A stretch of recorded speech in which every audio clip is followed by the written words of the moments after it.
and to talk about AB 12, extended foster care, and sort of any and all insights. And as with all my foster youth witnesses, I just say again, you're our subject matter expert, so we're very interested in learning about these issues through your eyes. Thank you. Thank you guys for providing me the opportunity to be here and share. So again, my name is Alexis Berries, and I spent 18 years in foster care. I've experienced several different placements, school and home. Placements ranging from foster homes to group homes to THPP, which is a transitional housing pre-placement, much like the transitional housing placement that Amy mentioned earlier, but this one is a program that's designed to accept youth when they're 16 to 18 and prepare them to live on their own. They give them their own apartment, start the living skills early on. So I was fortunate enough to experience that before entering AB 12. I'm the first part of the pilot of AB 12. I entered in 2012 and graduated in 2015. My success really came from being able to be part of the THPP program early on and gain those independent living skills beforehand. So in saying that, my AB 12 experience, mine was very phenomenal. As Amy mentioned earlier, also there was two different type of placements, but several different sub-placements for the AB 12 placements. I took advantage of the SILP program, the Supervised Independent Living Program, and that allowed me to continue to live on my own as I already was. But this allowed me to sign my own lease and get my own apartment in my name and kind of start that process. So I was able to find an apartment, sign my lease. I worked full-time, and I went to school part-time because of the AB 12 funding that was provided and the support that I had. Being in AB 12, I was able to strengthen all of my living skills, even more so than what I already had. But in saying that, I do a lot of advocacy work, and I meet a lot of young adults. And what I experienced, many of them do not. So AB 12 sometimes is for lack of better words, a struggle, and it's not such a smooth transition from being from turning 18 and then entering into AB 12. Some challenges that they were meeting, some challenges that youth have expressed or told me were that they can't meet the participation conditions, that is working full-time or working a certain amount of hours, going to school, being able to kind of money manage and all that stuff. And I know that there's classes provided for that, but sometimes the youth just can't kind of pick everything up at once. To me, it's like I feel strongly about helping the youth become independent at an early age rather than waiting until we're an adult to say, be an adult. So at 18, it's a little bit of a struggle. So it's kind of hard for them to transition into being an adult and taking on all these different roles. The housing, finding housing. So if you're in a SILP program, you have to find your own housing. There's many different placement options, but a lot of them want to live on their own.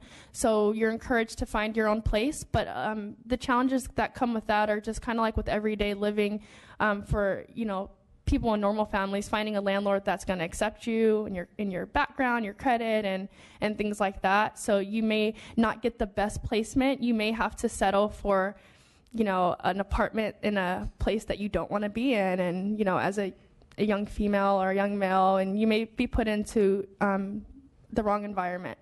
So that's a big struggle with that part of it.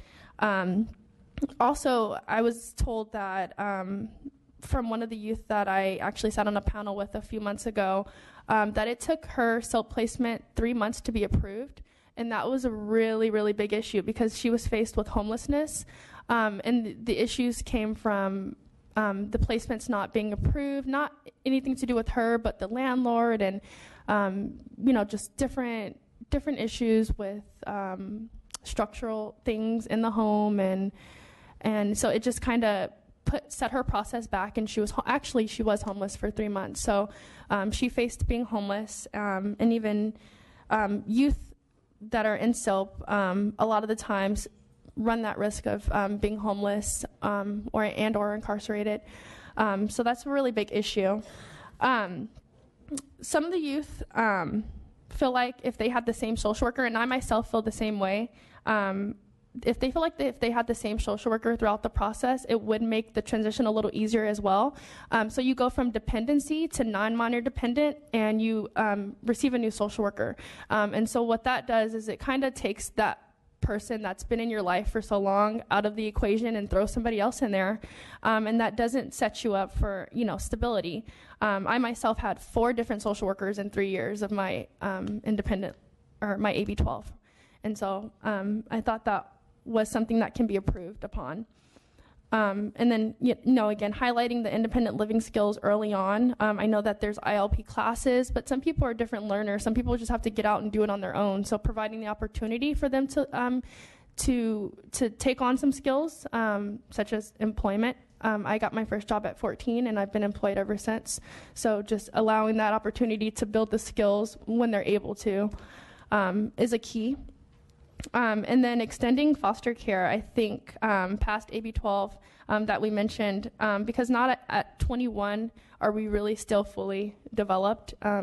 Studies show our minds are not even fully developed until we're 25. So with that being said, a little additional support, and I recognize that we have to strengthen the program that we're in already, or that we currently have, but just allowing, some talk about extending that, so that way that could take away some economic hardships and they can focus more on education and things like that.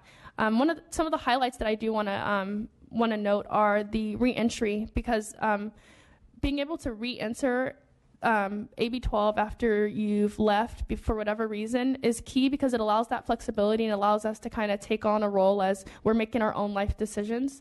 And so I think that's a really key part of it. And then the opting out is another big thing, because a lot of programs say you have to opt in, and not a lot of times are the youth familiar, and they don't understand why or when. So just providing the education of why do you want to opt out is really key.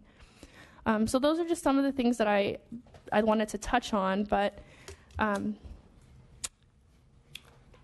open to answer any questions. Right. So, how did it feel to sign your lease? It was amazing. It gave me a sense of entitlement that I was an adult and I could finally I made my first life decision, I felt like, at that point. That was the point in time where I realized, okay, now I'm an adult and I'm going to start making decisions for myself. So that was, you used that expression. It seemed like that was quite a big milestone. So that was like I'm functioning in the adult world. Correct. My name. Signed. Mine. Yeah, awesome.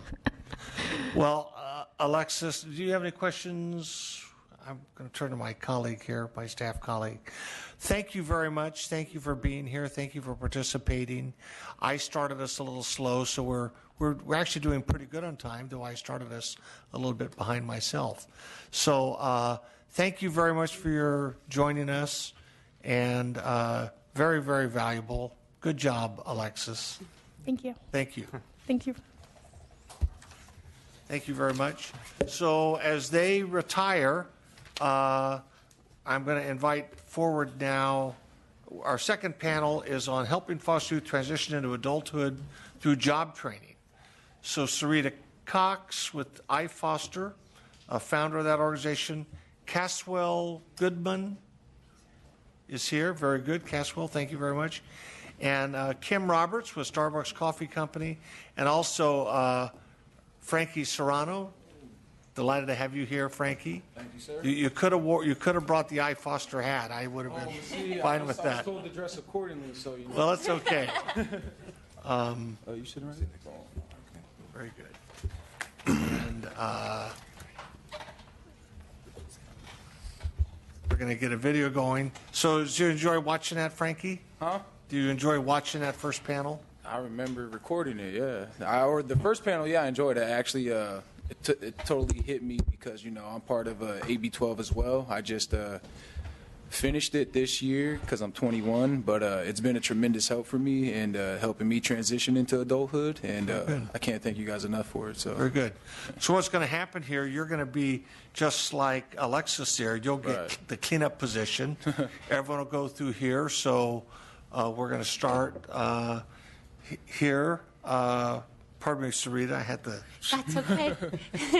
Anyway, we're going to start with Sarita and go through it, and then you'll be my close and share your observations. So, Sarita, thank you very much. Thank you so much. Good afternoon, Assemblyman Cooley, and thank you so much for supporting foster youth. It's wonderful.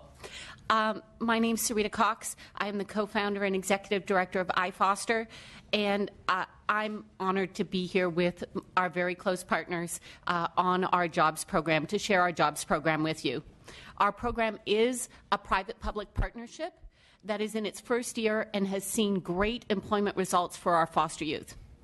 I'm going to give a very brief overview of the program, kind of highlight some unique features, our results to date, our goals to ensure that every transition age foster youth has the skills, resources, supports, and opportunities to gain permanent employment.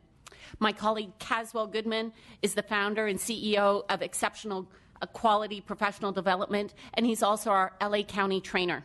He'll explain our trauma-informed training curriculum and why we must invest more in training our youth in soft skill development versus your typical youth training program that exists through your local WIBs and that is targeted to a more general or even opportunity youth population. Kim Roberts is district manager of Starbucks Coffee Company, one of our closest employer partners, and she'll give the employer perspective. She'll share how employers like Starbucks are not only willing to work with our population, which arguably on paper not exactly the most employable, but that her team and her company are committed to investing in them.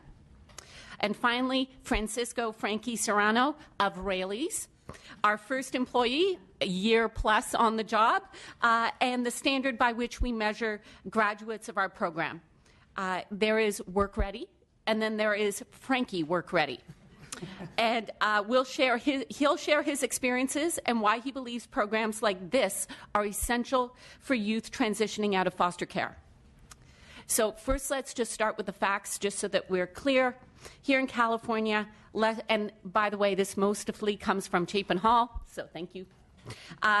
Here in California, less than 20% of transition-age foster youth feel prepared to be independent, let alone succeed. As a result, within 4 years, 50% will have no earnings, and those with earnings will average an income of only $7,500. This is what we're seeing in the study we just saw. 50% will spend time in a homeless shelter, 70% will be on government assistance, and less than 3% will ever achieve a bachelor's degree. The net result to us economically is over $1 million to society for every youth that we fail. But it doesn't have to be like this. I mean, we heard it from Alexis. Imagine instead foster youth being provided the training, the concrete resources, supports, and opportunities to gain permanent employment starting at 16. Ease them into the workforce with no more than 4 hours a day. By 18, they're averaging 26 to 32 hours. By 21, they will have had 5 years of work experience, 5 years of promotion potential. Currently, our youth who start as courtesy clerks, which is baggers, are promoted within their first 3 months. Imagine where they'll be in 5 years. And imagine their earning power, the confidence they'll have in feeling prepared to be independent, the benefits they will accrue. With our partners like Starbucks, they can get scholarships and tuition reimbursement. Kim will tell you how Starbucks is offering free college. Let the private sector help support our youth and as they transition to adulthood and be successfully independent. They will invest in them. We just need to prepare them. And that, in a nutshell, is the iFoster Jobs Program. So I wanted to share our video if we had a chance. Yes, please. And I'm gonna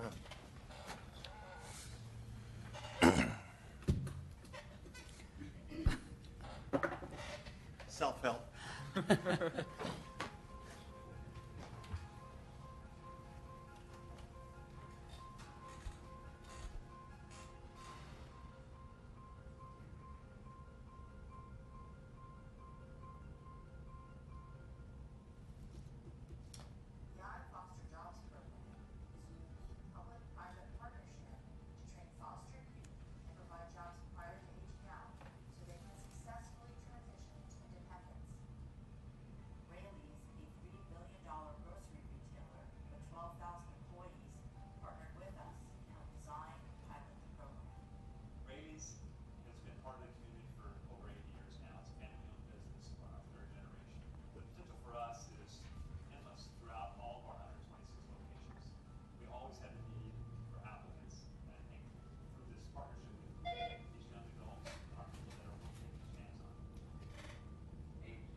assessing for things that were important to us as an organization, like customer service. The iFoster program and how they prepared these kids, they've done a phenomenal job.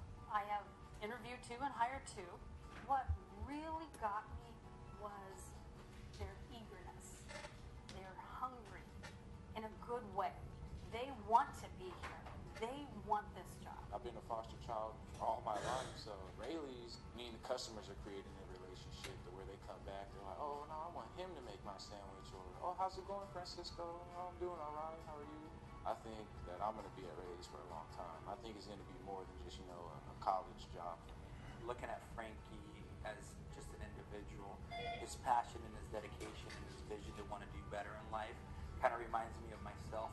If I can get Frankie in any kind of leadership level in this company, I think my job will have been completed. Just in 2 months, we've already hired 7, so I think that speaks to our commitment to the program, but also what our hiring managers are actually thinking about, the people that are coming forth. Actually, more hiring managers are asking to get involved, so it's moving fast.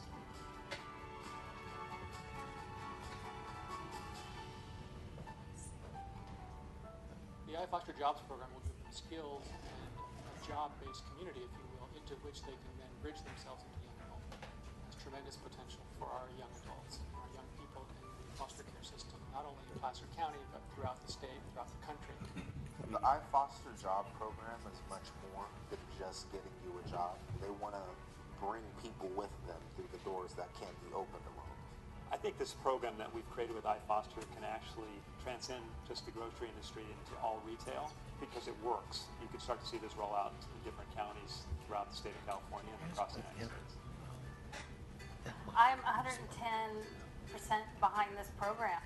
You learn to be a productive member of society right off the bat, and it just helps instill certain values that citizens should have.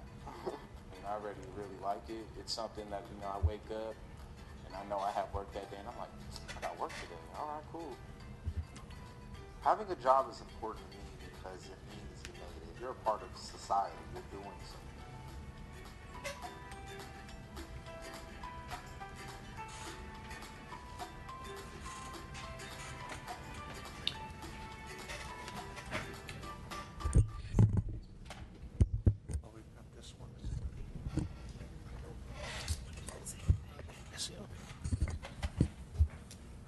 Thank you very much. We were having a little sidebar. I know that not all of you could hear that, but it's a narrative about what went on, the success. Obviously, there's some back and forth about Frankie, who's with us here.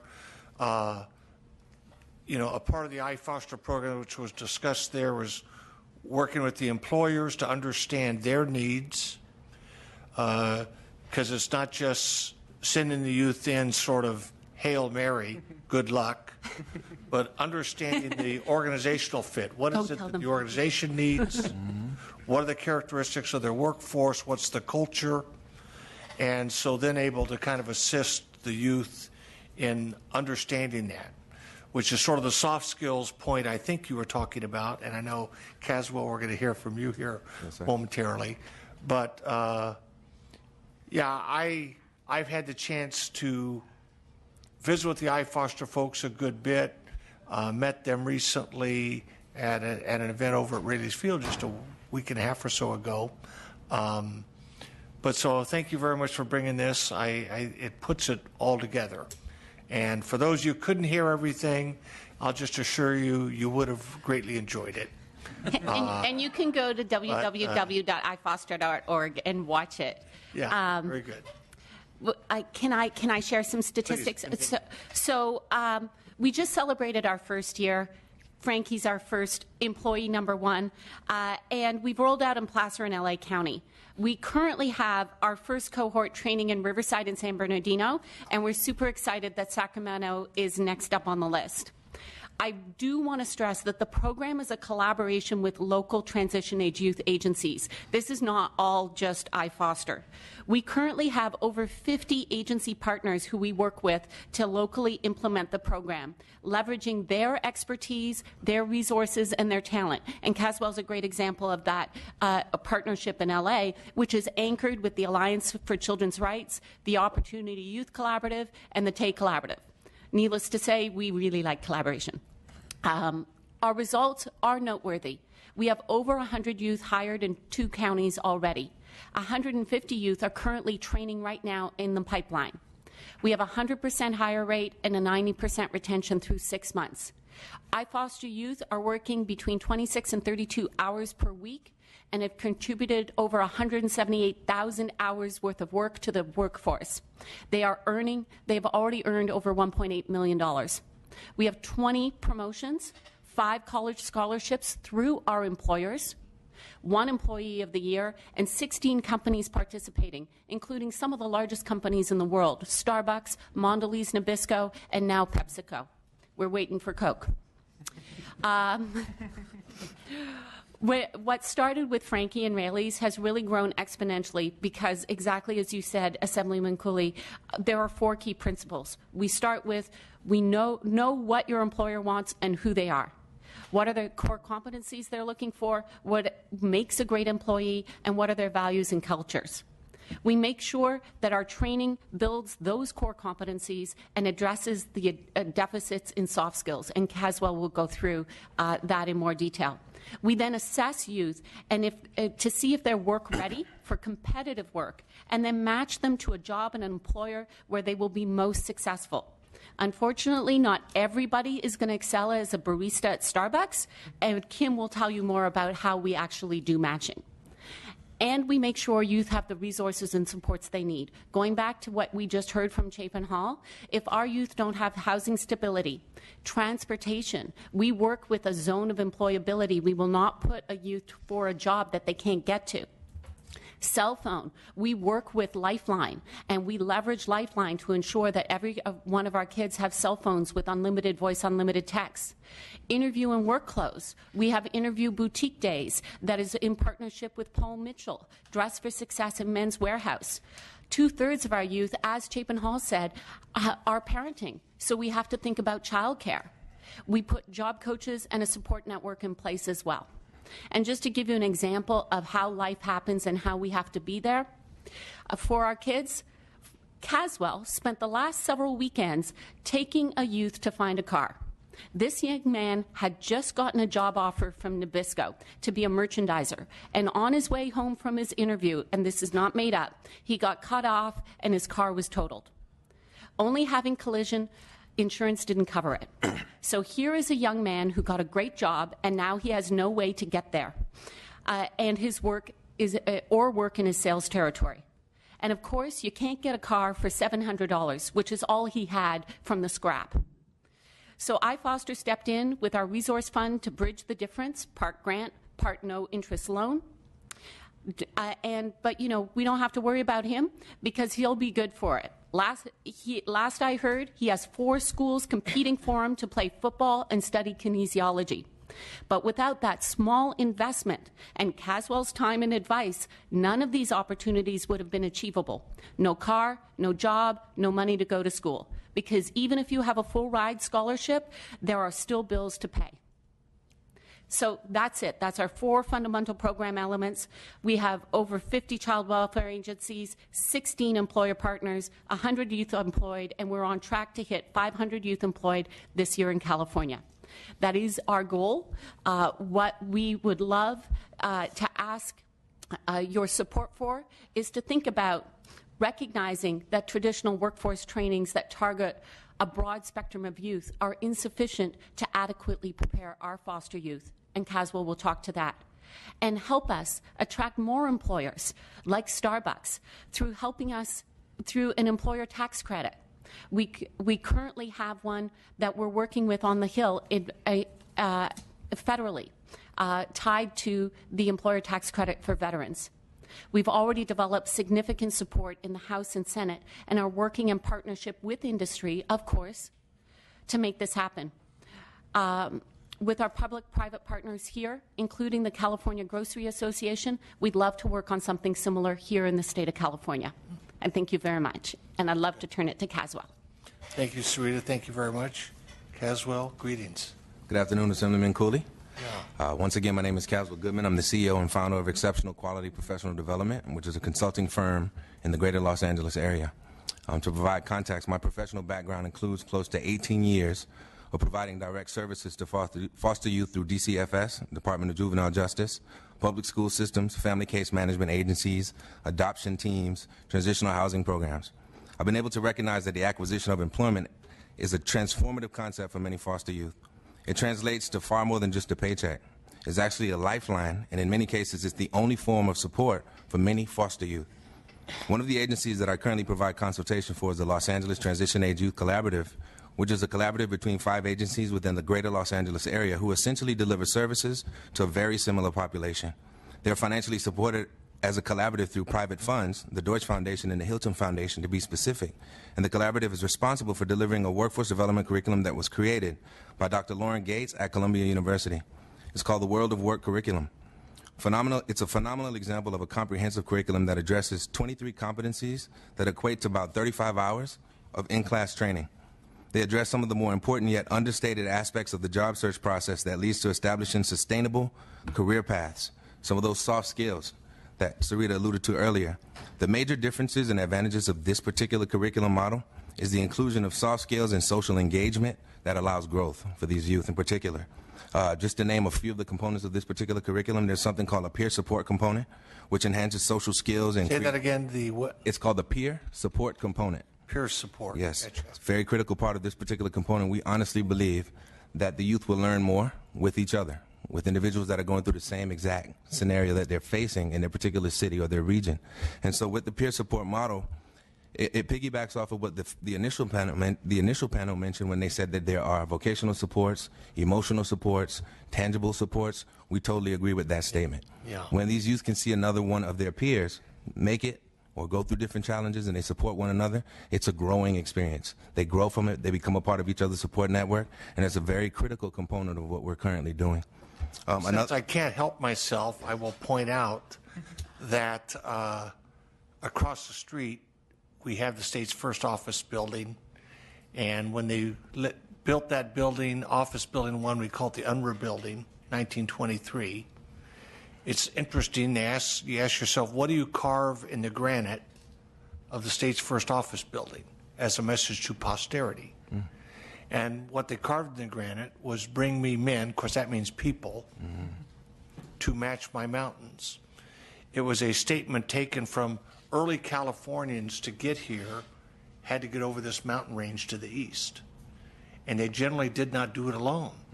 It was a team effort to bring the wagons up the mountain. The actual first wagon train, and I'll cut myself off here in a moment, was in the fall of 1844. They came up the Truckee River Canyon. They had to ford the river 24 times as they gained elevation. They went up the west side of Donner Lake, which is just a slope of rock, because for millennia the rains would fall, the water gets in the rock, the winter comes, it freezes, breaks up the mountain. They had to get their wagons up this talus slope, it's called, this ramp of rock. They got to the top, they found a 20-foot cliff. They, one by one, got their oxens atop the cliff, took the wagons apart, hoisted them up, carried all of their goods. And so it sort of stands for this idea that bring me people to match my mountains. You know, the challenges in life that we face, you got to use time well. Oh, yeah. Which is certainly one of the training things. Absolutely. You got to focus on the obstacle in front of you. Absolutely. That you got to get over that, but it's also teamwork. And that's sometimes everyone's putting their shoulder to the wheel, and sometimes people are saying, well, you're going to have to do it, but we're right there with you. We've done it. You can get it done. Absolutely. Emotional support can be a lot of manifestations. Absolutely. But we need that in our state. So actually, you know, this conversation about how do we help our foster youth succeed is really about how do we help our state succeed. Because the youth that overcome challenges are going to help us overcome challenges over their whole life.